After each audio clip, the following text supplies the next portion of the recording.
The world is becoming increasingly proficient at telling stories that deny God. As such, we need Thinking Christian to become as natural as breathing. Welcome to the Thinking Christian podcast. I'm Dr. James Spencer. Through calm, thoughtful, theological discussions, Thinking Christian highlights the ways God is working in the world and questions the underlying social, cultural, and political assumptions that hinder Christians from becoming more like Christ. Now, on to today's episode of Thinking Christian. Hey everybody, welcome to this episode of Thinking Christian. Today I am back with Alin Vrancila, again, my friend and colleague, and we're going to have one more discussion, probably one more this round. I can't imagine Christian nationalism goes away, but we're going to have one more discussion about the neighborly faith study that came out December 2023, and one of the statements with which those who are classified as Christian nationalist adherents this time strongly disagree. And so the statement is this: religion has no place in government. That's the statement with which Christian nationalists heavily disagree, as opposed to any other group that this study sort of puts forth. So Christian nationalist sympathizers, they are less than 25% in agreement with that statement, versus, let's say, Christian nationalist adherents are more than 50% in disagreement with that statement. And so you've got a pretty big spread, even just between the two groups who actually are closest on the survey, that they really, really disagree with religion has no place in government. So unlike our previous episodes where we've really looked at the statements that Christian nationalists strongly agreed with, this time we're kind of flipping the script and saying, why is it that they would disagree so strongly with this statement? So with that little introduction, I'll say, welcome, Alin. Thanks for being back, man. Great to be back with you. You're snowed in Portland, so I appreciate you taking the time. Best time to record a podcast when you're frozen and snowed in. That's right. That's right. Any immediate thoughts about this? Again, you know, you've had the opportunity to sort of grow up internationally, and so America and American politics isn't really your first language, let's say. And so when you think about the relationship between religion and government, what kind of thoughts do you have here that might be relevant for an audience that has largely been in the United States for most of its existence? What I really appreciate about U.S. looking through a lens of the outsider insider. Somebody said that there's no such thing as a participant observer. You're either a participant or an observer. You can't be both, right? In this case, I think it's the unique cases in which I might be a participant observer, where I'm an outsider and I'm also observing. So there are a few things that I really appreciated about American politics or about all this. One is the Americans don't talk about politics, but they talk about politics, which is really interesting. So they say publicly, we don't talk about politics, religion, and God in the public space. But in many ways they do, in many ways, right? Yeah. One. Two, I really appreciate the fact that to this day, I've seen a shift, which was concerning for me as an outsider, on the fact that there's no more debate and there's no more discussion, right? So the marketplace in America has almost removed the ability to have a conversation. Let's actually hash it out. Let's have a conversation. It's either a debate or it's actually a one-sided, you are a hater, you are this, that's it. There's no more conversation, no more dialogue. That is concerning to me, because I think many things about faith have to be discussed, and sometimes in the marketplace. I also love the fact that the Apostle Paul is one of the people that I look up to a lot in the teachings, was always in the marketplace, was always consumed with what was really happening in the marketplace. And he was not oblivious of Rome. He was not oblivious of Caesar. He really paid attention, because he knew at any given time changes in the marketplace will impact it would immediately impact faith. So if a Caesar comes and says there's no more religion accepted in Rome, or Christians burn down Rome, all of a sudden you have a persecution of Christians in a matter of days. So I believe it's important. So when I look at religion in America, it is really different than almost any other place in the world.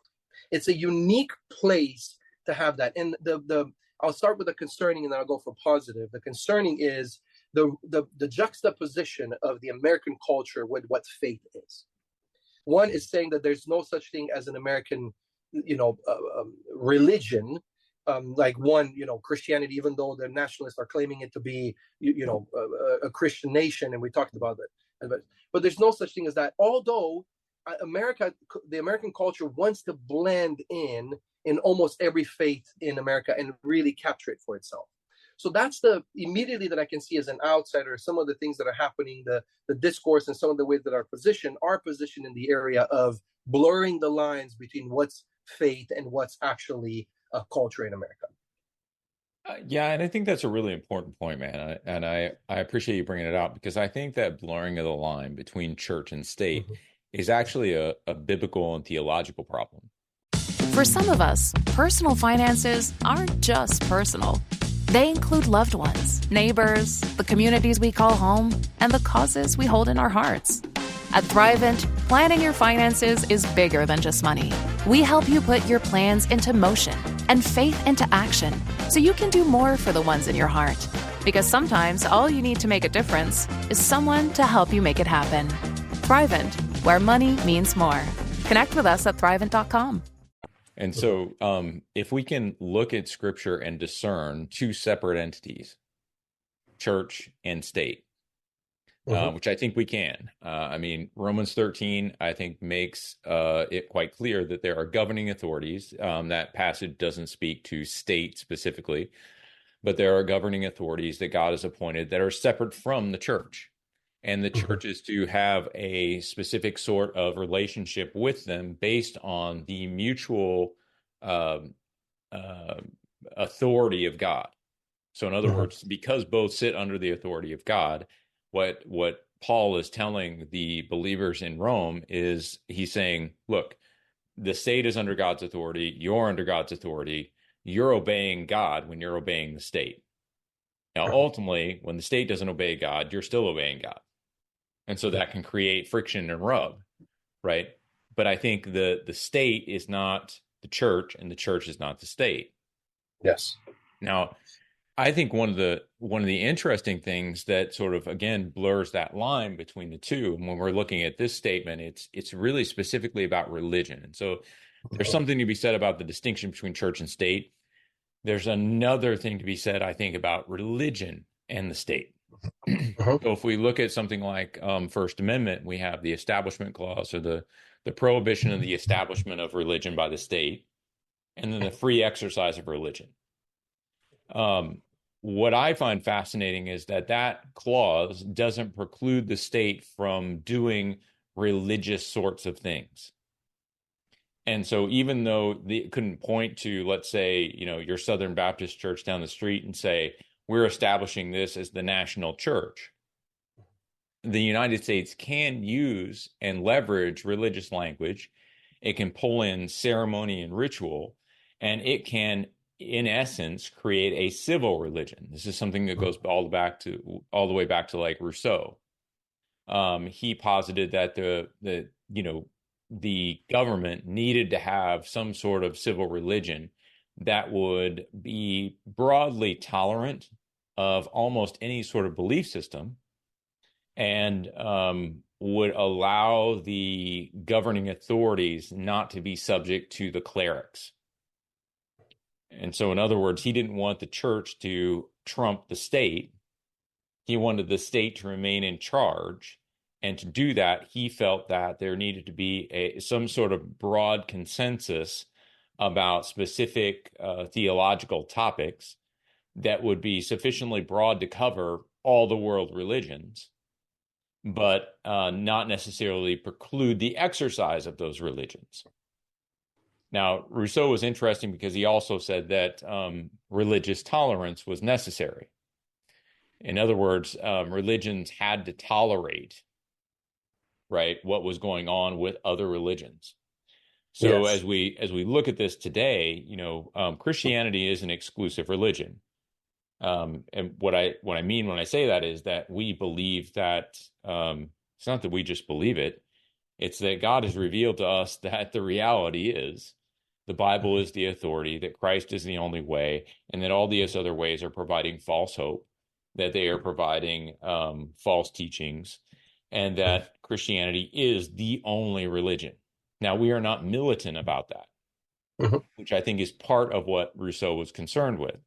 He didn't want one religion to be so militant that they started to try to take over and coerce people into behaving in a manner that was commensurate with their religion, as opposed to persuading them to come over to the side of their religion.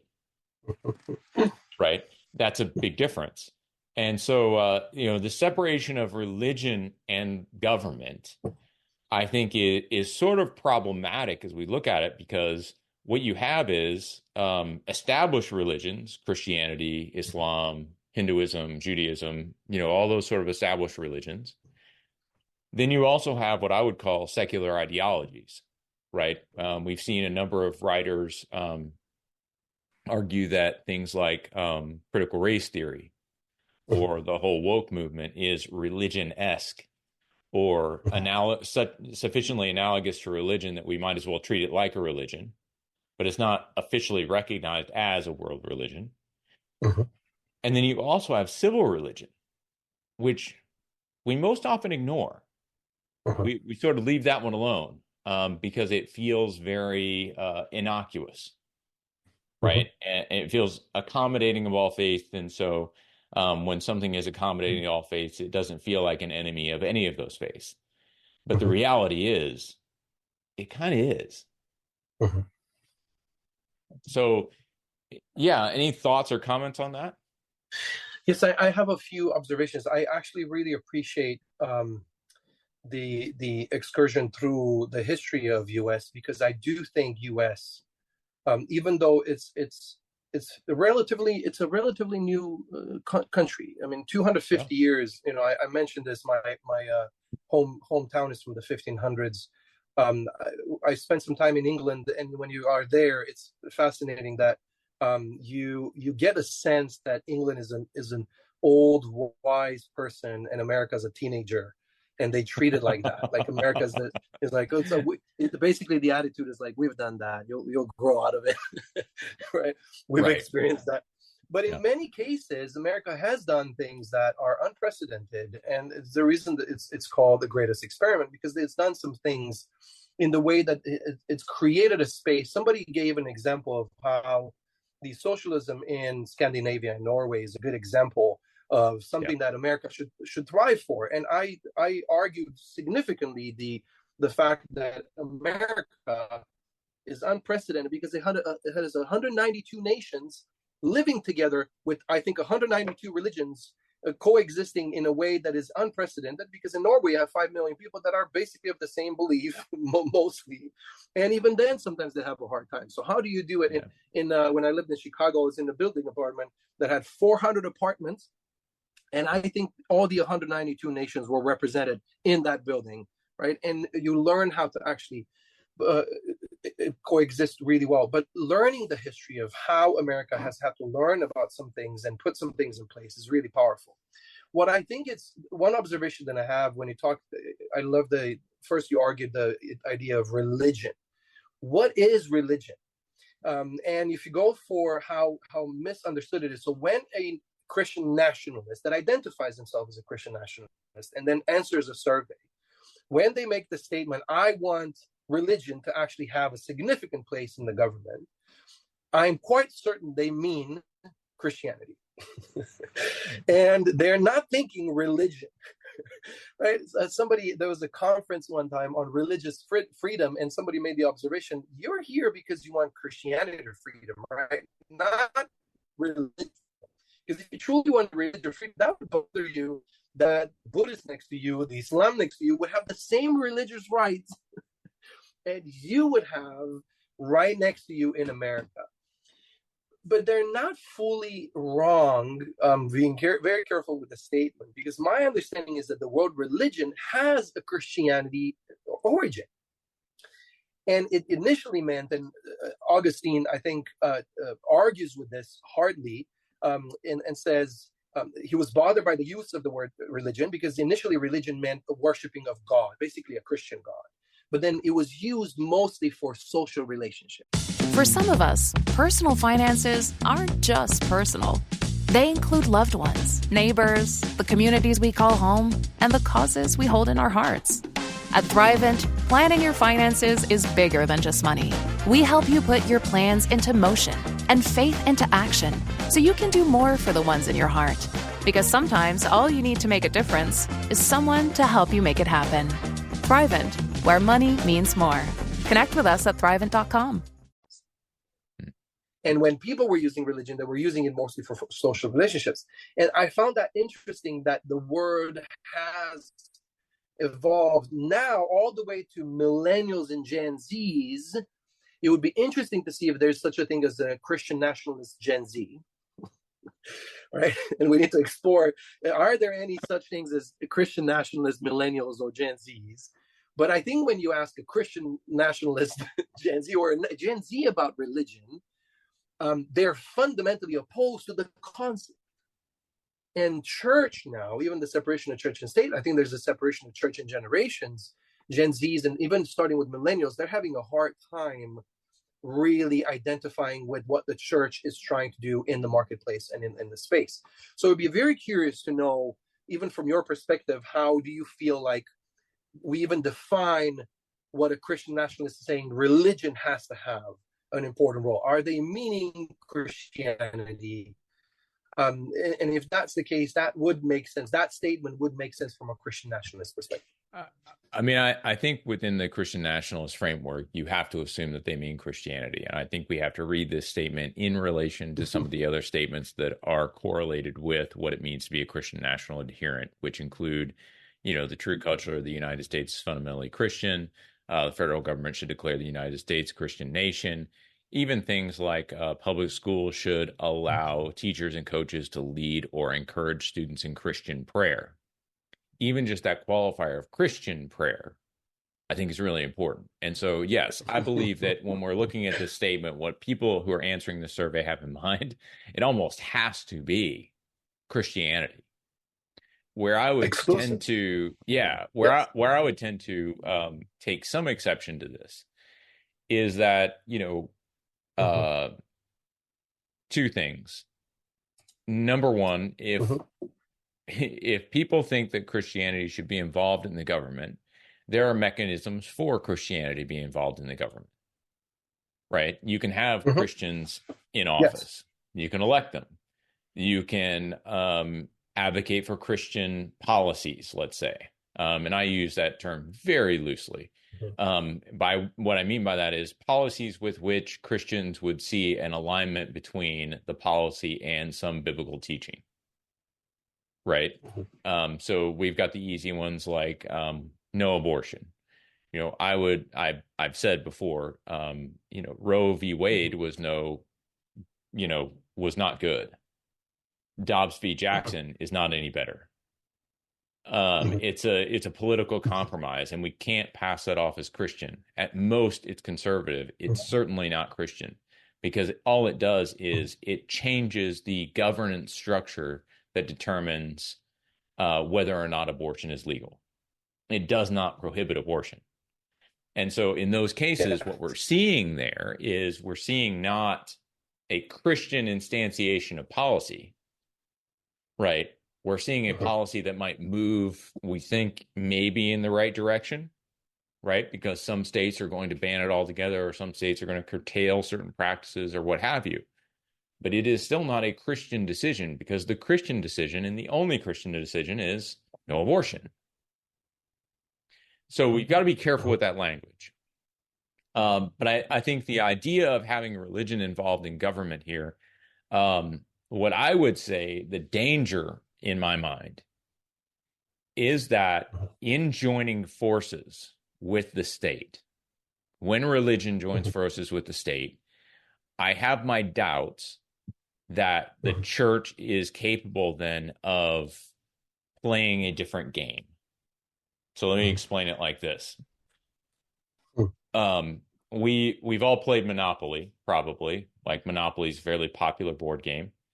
And it doesn't matter whether you choose the thimble or the car as your game piece. right? The gameplay isn't affected by whether you are the car or the thimble. You're still playing Monopoly. Yes. And so once you decide to play Monopoly, it doesn't matter whether you're the car or the thimble. Now, the choices that you make while you're playing Monopoly are all within the context of Monopoly, right? Do I want to get the light blue properties that are really cheap and put hotels on them super fast but make less money? Or do I want to make the bet of trying to get the green properties on the other side of the board and Boardwalk Park Place, so that if somebody lands on them, they're almost automatically bankrupt? Those are just choices, but they're all within the context of the same game. And so what I would argue is that when we're trying to weave religion into the state, what we're doing is we're denying religion the opportunity, and specifically Christianity the opportunity, to play an alternative game. We're forcing the church to play Monopoly when it could be playing chess or Catan or whatever, right? Yes. Instead, it's like, nope, the church needs to pull in and play Monopoly with the state. And I just think there's a lot of problems with that, because if we're thinking about it from a discipleship perspective, discipleship is to hone our senses so that we see the world differently. We hear the world differently. We experience the world differently. And if all that difference is going to entail is whether or not we buy the light blue properties or Boardwalk Park Place, I don't see what the big deal is. That's not a huge alternative. That's just a different strategy playing the same game. And that is not what the church is. The church is something more distinct than that. We are playing a completely different game. I think this is why in Ephesians 6, Paul says, we do not wrestle against flesh and blood. We wrestle against the powers and principalities and spiritual realms. That is a different game. That's not a different strategy. It's a different game. And so that to me is where some of this runs aground. And part of the reason it's uncompelling, to get back to your comment about Gen Z, I think part of the reason it's uncompelling to younger generations is because all they see is the choice between the car and the thimble. Yes. So who cares? Give me the thimble, give me the car. We're all playing the same game. In other words, we've made it so that religion doesn't matter. Yes.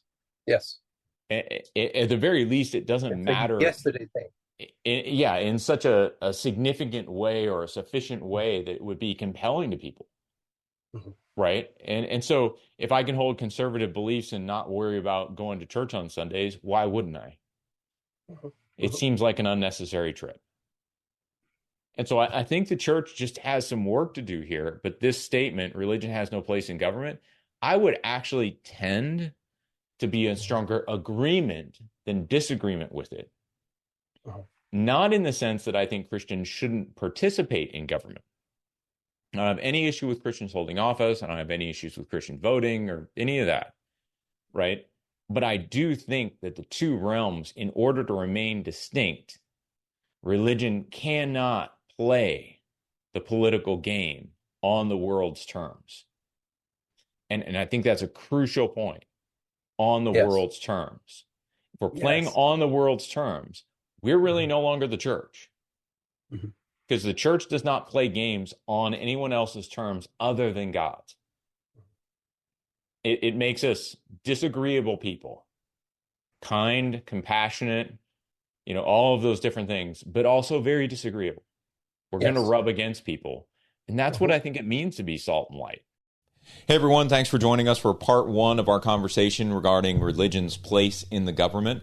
We're going to continue this conversation on tomorrow's episode, so feel free to come back and check out part 2. Take care, everybody. Just want to take a second to thank the team at Life Audio for their partnership with us on the Thinking Christian podcast. If you go to lifeaudio.com, you'll find dozens of other faith-centered podcasts in their network. They've got shows about prayer, Bible study, parenting, and more. Ever walked away from a conversation thinking, wow, now that was exactly what I needed? Hey, I'm Donna Jones, host of the That's Just What I Needed podcast. Each week, we have great conversations about life, faith, and how we can know, love, and follow God in our everyday lives. Listen and follow at lifeaudio.com or on your favorite podcast app. Can't wait for you to join me.